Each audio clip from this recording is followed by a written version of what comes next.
for the Radio Christian Voice official page. Just beneath the status stream, you'll be able to catch us live and put voice to face or face to voice right on that end. All right. Now, if you prefer YouTube as well, you can also subscribe to my YouTube channel, Lorenzo Entertainment TV, and be able to actually watch the from Venture Village V2 and also Chief Executive Officer of Agora Enterprises. All right, Ray, welcome to the program. Thank you very much, Lorenzo. It's great to be here with you on Chatback. Awesome. All right. Adjusting to Ray Bareth, I do have Craig Chongwe. He comes through as one person that is a benefit. Let me start by asking you questions in relation to this particular organization that you're representing on the program this time. All right. Now, Agora Enterprises, your Chief Executive Officer. Let me start with Agora Enterprises. Okay. Tell us a little bit more about Agora Enterprises, Ray. Well, thanks, Lorenzo. Agora is a U.S.-based 501c3, so we're the closest thing that we have in the States to an NGO. Mm-hmm. And we formed it a very few short years ago, 3-4 years ago. There's a group of us who are all serial entrepreneurs, excellence in business, and to build businesses that are meaningful and impactful. But the second part of my mission has been villages in Kenya, in Uganda, in Nigeria, and here in Zambia. We've been in Zambia about 2 years. We put through about 100. Well, I got to know them through a friend, a very good friend of ours from Nairobi. Mm-hmm. And I went there in Zambia to for our growth stage and also those who are venturing into business. And so I asked Ray if the participants and still is benefiting from his services, his ministry to us. Okay. All right. Now, can you explain to ourselves that these are the services that the customers need? And it's most of the times our buyers focus on the needs that the customer wanted. And I began to see a lot more traction and to build my products more around the customer than myself. Brilliant. All right. We'll get to interact a little more with you as we progress. But let me get back to Ray. Ray, I love your strapline. It says it takes a village to raise an entrepreneur. Yes. What inspired your strapline of a venture village? Because that's the strapline you use for venture village. Yes. What inspired your strapline? Well, we believe it's a true statement. It does take a village to raise an entrepreneur. Great entrepreneurs are not just born, although there is clear evidence to suggest that successful entrepreneurs do carry a very similar type of not just skill set, but aptitude set. But no entrepreneur achieves greatness on his own. It takes a variety of people. It takes a strong team around him because we all don't have sufficient gifting to build something, really greater than ourselves when it comes to business. So we believe that great companies are built through great teams working together, people who do not have gifts which are competitive, but they have gifts and abilities which are complementary. So assembling a complementary team, we believe is crucial. Having support around that entrepreneur, helping them to build capacity as a team. We believe that funding, an opportunity to secure funding is important. Working capital is very important for these companies to grow. It's very difficult to acquire working capital. Most companies don't. But through having a strong team and having good mentors that speak into the company and hold them accountable every single month, we can bootstrap these companies and help them to grow out of their existing sales and their access to potential capital. That all helps to make entrepreneurs successful. Okay, all right. The number is 0960. Entrepreneurship one will probably find in a village setup. All right.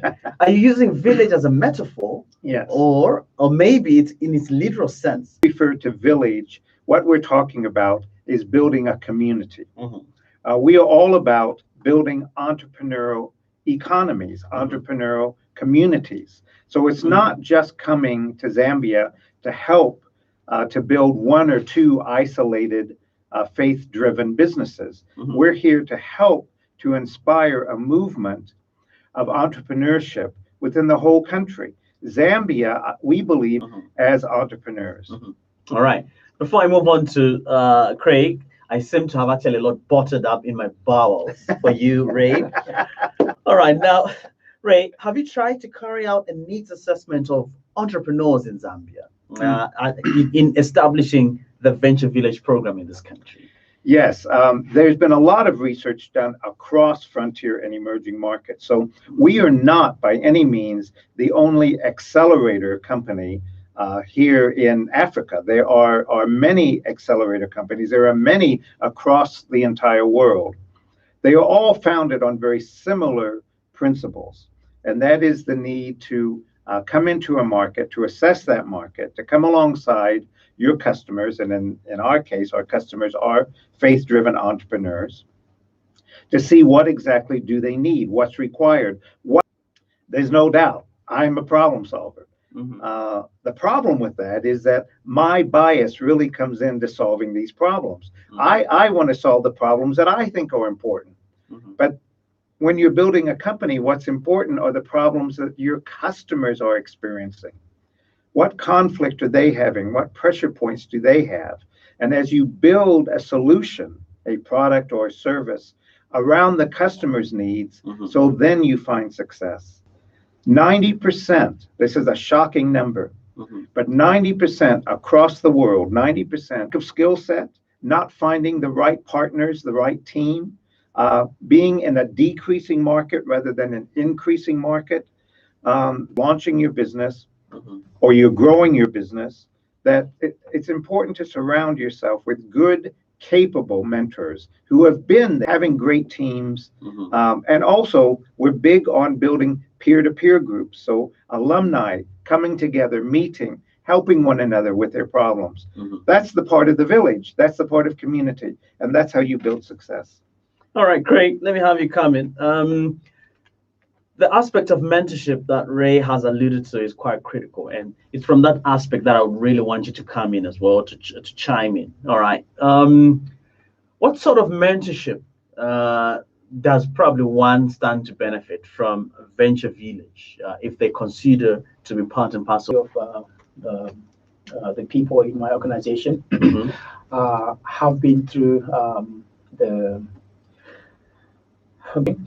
But more than that, we also engaged with companies that are within. One of the ones amongst them is Mekari.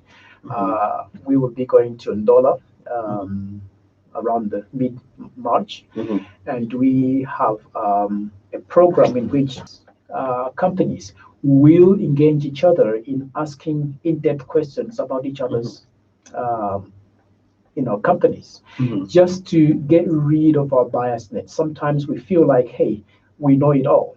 Mhm. And when you have an outsider and a group of outsiders picking holes into what you think is a foolproof Mhm. thing, it allows you to see your shortfalls. And so we are engaged with other companies Mhm. that punch holes into what we think is foolproof. Other than that, also here in Lusaka, we have other companies that we engage with that help us Mhm. to see things that we don't see ourselves. And we are engaged with Ray. We are engaged with some of the people that are involved with Venture Village that actually speaking to us. Mhm. So it's a journey. Mhm. It's not a one-time course and then thank you very much. Off you go. Off you go. But it's a journey that we journey together with a group of us, but also. Craig has just submitted. Yes, I think Craig's comments are very good and helpful. Mhm. I would just add to that that from our perspective, where we sit as helpers, and we are here to help, that what we try to provide our entrepreneurs and what they provide one another is what we call accountability mentoring. Mhm. So it's one thing to hear someone and okay, brother, we'll be praying for you. It's another thing to drill down deeply with them and to find a way forward, and then to meet with them on a regular basis to hold them accountable to the direction that they're going. So we try to establish KPIs, what we call key performance. We're achieving success. Whatever we do in mentoring, we have to be able to measure that. So mentoring has a formal aspect that is tied to giving accountability to the goals and objectives that you as an entrepreneur have to do. Awesome. All right. We're catching a breather. We're definitely going to have you reconnected for the second installment of what we're discussing today, 200-490. So join us on the other side for the second installment of today's interactive session of Chatback